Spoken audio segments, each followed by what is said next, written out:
Dr.ASreekumarMenon hails from a village in Palakkad district called Nallepulli. He has an MBA and PhD degrees in psychology and management respectively. He did his postdoctoral research in Australia and has an excellent academic record with 5 scholarships and fellowships from University of Kerala, Ministry of Education, Government of India, UGC, Ford Foundation, USA, International Institute of Labour Studies, Geneva.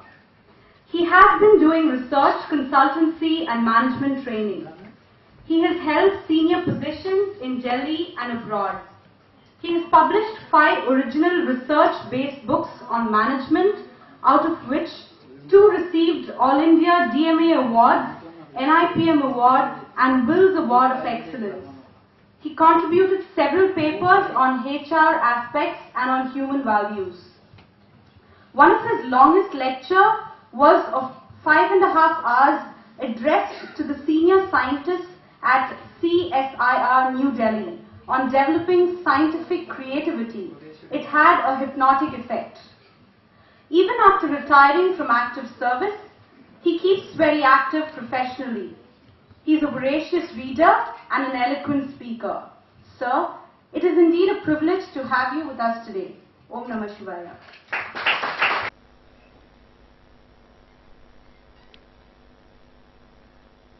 Distinguished faculty members of School of Business, dear students, friends,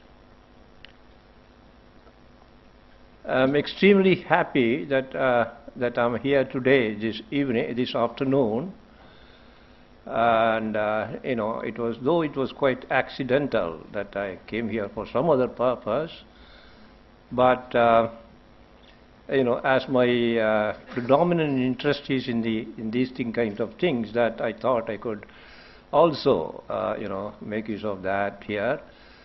So that is how I am here.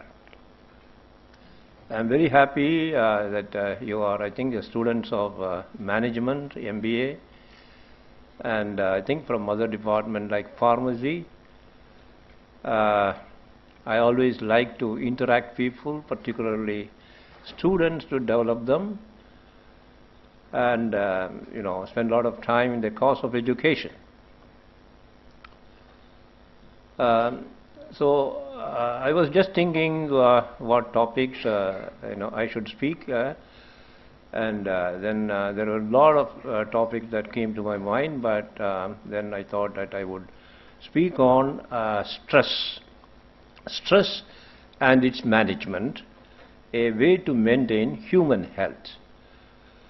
Stress is something that everybody is affected by stress, whether he is a child or a youth or a student or an adult or an old person, doctors, patients.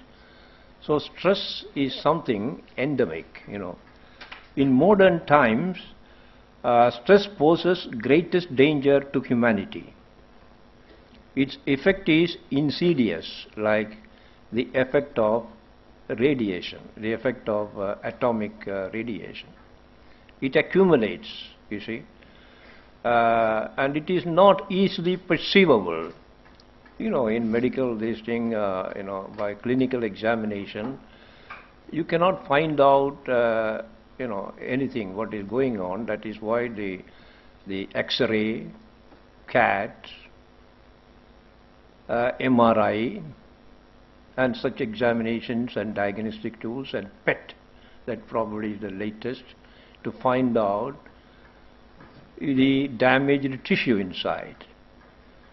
You see, so actually, although we are all affected by stress, we don't know, its effect, and how do we say that we are affected by stress, and what are the consequences, and what we can do about it. A stress-free life is certainly a healthiest life, most enjoyable, personally highly resourceful life, and that makes us really healthy, vibrant, lead a healthy, vibrant social life. Now, in common parlance, the stress is used to mean, what is stress? In common parlance, the stress is used to mean a psychic or mental condition of mind characterized by feeling of tension and discomfort. In other words, it is equated with distress, feeling discomfort. But stress doesn't mean discomfort alone. You see, it also means some kind of positive feelings, exhilaration. For instance, when a person gets a lottery, unexpectedly a lot of money, you see, or when a student hears that he passed out, though he had very low expectations, but he passed out with creditably, with a distinction, he has that kind of a feeling. It is a feeling of exhilaration. For instance, a scientist who toils hard, who works hard day and night, and comes out with a breakthrough, he is having a feeling, of exhilaration, a rare kind of feeling. That is positive stress.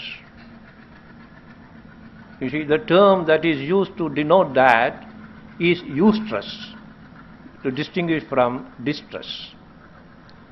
Eustress, see, for instance, when you study well, you make use of your resources, and you really find your study meaningful and challenging, and when you score and when you really expect a good marks, and when you get it, you have a very high feeling, is it not? The scientists also, when they have come out with a breakthrough, what you call eureka feeling. Archimedes, is a common, that when he discovered the law of density, he was, taking bath in the bathroom. When he had, he found out that, he came out and half dressed, eureka, shouting eureka, eureka. So that is called eustress. Now stress is similarly, as I said, and stress is an individual matter. It is not the same way different people react to stress. Different people do not react to the stress situation in the same way. See, some people facing a failure, they react violently, and that after the examination and all this, it so happens that even some students commit the extreme step of committing suicide. Similarly, when a person has really some achievements beyond his expectations or within his expectation, putting hard labor, not that all people will celebrate that. Some people don't celebrate, You see?